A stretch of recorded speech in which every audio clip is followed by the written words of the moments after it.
समरमध्ये hair fall वाढतोय का? Hair खूप जास्त ऑइली होत आहेत, फ्रीझी होत आहेत, डॅन्ड्रफ पण वाढतोय ना? मी काही सिंपल स्टेप फॉलो करते आणि त्याचा रिझल्ट खरंच खूप चांगला आहे, तुम्ही बघू शकता.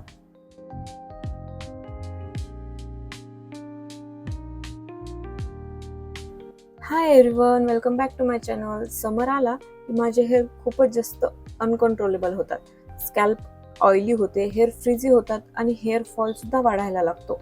तसेच डॅन्ड्रफ, इचनेस पण वाढते. जर तुम्हाला पण सेम प्रॉब्लेम होत असेल तर हा व्हिडिओ तुमच्यासाठी आहे. कारण आज मी शेअर करणार आहे माझे सिंपल पण effective summer hair care routine. So video शेवटपर्यंत नक्की बघा, म्हणजे तुमच्याकडून कोणतीही स्टेप मिस होणार नाही. आणि चॅनलवर नवीन असाल तर चॅनलला सबस्क्राईब करायला विसरू नका, कारण मी या चॅनलवर असेच बजेट फ्रेंडली आणि natural hair care tips share. हे रुटीन फॉलो करून तुमचा फ्रीज कंट्रोल होईल, स्कॅल्प क्लीन राहील आणि हेअरफॉल पण कमी होईल. समर आले की हेअर फार डॅमेज होतात, त्यामुळे बरेच जण हेअर कट करण्याचा विचार करतात. निदान लेंथ तरी कमी करू. पण आता हेअर कट करण्याची अजिबात गरज नाहीये. फक्त सिंपल स्टेप फॉलो करा आणि फरक बघा. चला तर आपण रुटीन स्टेप बाय स्टेप बघूयात. पहिली स्टेप आहे ऑइलिंग. आता तुम्हाला वाटेल, पहिलेच तर समरमध्ये खूप जास्त घाम येतो आणि त्यामुळे स्कॅल्प खूप ऑइली होते, मग अजून ऑइल कशाला लावायचे, आणि ते पण खूप चिपचिपे वाटते, हेअर खूप चंपू होतात. परंतु आपल्या हेअरला हायड्रेशनची खूप जास्त गरज असते. समरमध्ये ज्याप्रमाणे स्किनला आपण हायड्रेशन देण्याचा विचार करतो किंवा स्किनला खूप जास्त हायड्रेटेड ठेवण्याचे प्रयत्न करतो, त्याचप्रमाणे आपल्या हेअरला पण हायड्रेशनची खूप जास्त गरज असते. नाही तर समरमध्ये हायड्रेशन कमी झाल्यामुळे केसामधलं मॉइश्चर पण कमी होतं आणि त्यामुळे हेअर डॅमेज होतात. तसेच समरमध्ये स्प्लिट एंड्सचं पण खूप जास्त प्रमाण वाढते. याचं मेन कारणच हायड्रेशन आहे. आपल्या हेअरला जर पोषणच मिळालं नाही तर ते डॅमेज होतात. तसेच स्प्लिट एंड्स पण वाढायला लागतात. हे होऊ नये म्हणून आपल्याला हेअरला ऑइलिंग करणं खूप जास्त इम्पॉर्टंट आहे. पण इथे एक गोष्ट लक्षात घ्यायची, आपल्याला खूप जास्त हेवी ऑइलिंग करायची नाहीये. समरमध्ये तुमच्या हेअर टाईपला सूट होईल असे कोणतेही लाईट हेअर ऑइल घ्यायचे आहे. तुम्हाला जर तुमचं हेअर टाईप कोणता आहे हे माहीत नसेल तर मी या विषयावर आधीच एक व्हिडिओ बनवला आहे, तो तुम्ही नक्की बघा. त्यामुळे तुम्हाला तुमचा हेअर टाईप कोणता आहे हे जाणून घ्यायला नक्की मदत होईल. ऑइलिंग करताना अजून एक गोष्ट लक्षात ठेवायची, निदान समरमध्ये तरी ओव्हरनाईट ऑइलिंग अजिबात करायची नाही. ऑइल फक्त हेअर वॉश करायच्या 1 तास आधी, किंवा तुमचे हेअर खूप जास्त ड्राय असतील तर तुम्ही 2 तास ऑइल केसांना लावून ठेवू शकता. या पद्धतीने आपले हेअर खूप जास्त ऑइली पण होणार नाही आणि समरमध्ये ऑइलमुळे होणारं इचीनेस पण होणार नाही आणि आपल्या केसांना योग्य हायड्रेशन पण मिळेल. दुसरी गोष्ट म्हणजे प्रॉपर हेअर वॉश. समरमध्ये घाम खूप जास्त येतो, म्हणून स्कॅल्प क्लीन ठेवणे खूप जास्त इम्पॉर्टंट आहे, नाहीतर डॅन्ड्रफ आणि इचीनेस वाढायला लागते. हे टाळायचे असेल तर आपल्याला स्कॅल्पकडे विशेष लक्ष द्यावे लागते. समरमध्ये आठवड्यातून निदान 2 ते 3 वेळा तरी हेअर वॉश करायलाच पाहिजे. आता बिझी शेड्यूल असेल तर, किंवा हेअर लेंथ खूप लांब असेल तर हे करणे खूपच जास्त त्रासदायक होऊ शकते. पण ट्रस्ट मी, यामुळेच तुमचे हेअर खूप चांगले राहतील. निदान 2 वेळा तरी हेअर वॉश करायलाच पाहिजे, जेणेकरून आपले हेअर क्लीन राहतील. त्यामुळे इचीनेस आणि डॅन्ड्रफ सुद्धा कमी होईल.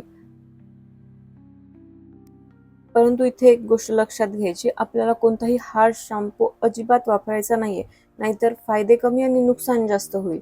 हार्श शॅम्पू आपल्या हेअरमधील नॅचरल ऑइल सुद्धा काढून टाकते, ज्यामुळे आपले केस ड्राय होतात आणि डॅमेज सुद्धा होतात.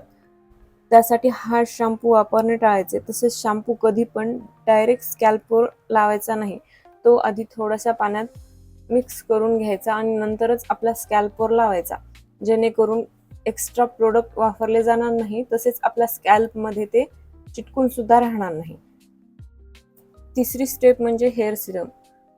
आता समरमध्ये खूप जास्त ह्युमिडिटी वाढते, त्यामुळे हेअर फ्रीझी होतात, तसेच डल, ड्राय, शाईनलेस दिसायला लागतात. सिरम आपल्या हेअरवर एक प्रोटेक्टिव्ह लेयर तयार करते, ज्यामुळे आपले हेअर क्युटिकल स्मूथ होतात.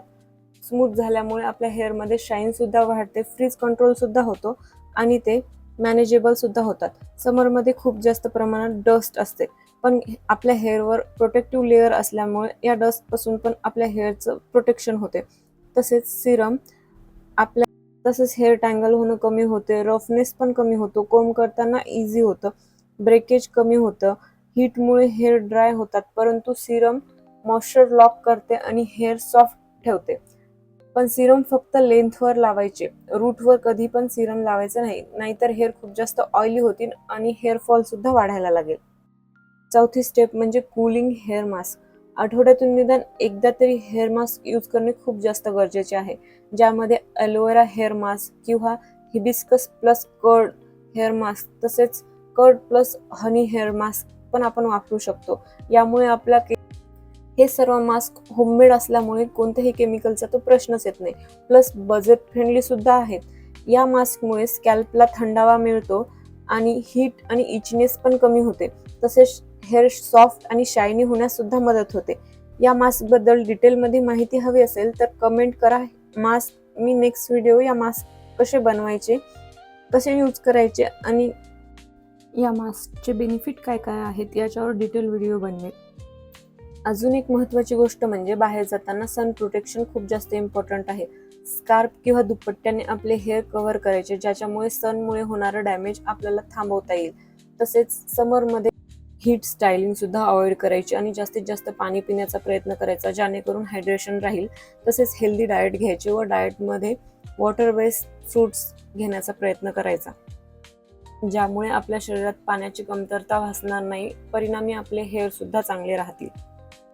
सो ही होती माझी सिंपल समर हेअर केअर रुटीन आणि काही टिप्स. हा व्हिडिओ तुम्हाला आवडला असेल तर लाईक करा, शेअर करा आणि अशाच टिप्ससाठी चॅनलला सबस्क्राईब करायला विसरू नका. कमेंटमध्ये मला नक्की सांगा तुमचा समरमधला बिगेस्ट हेअर प्रॉब्लेम काय आहे.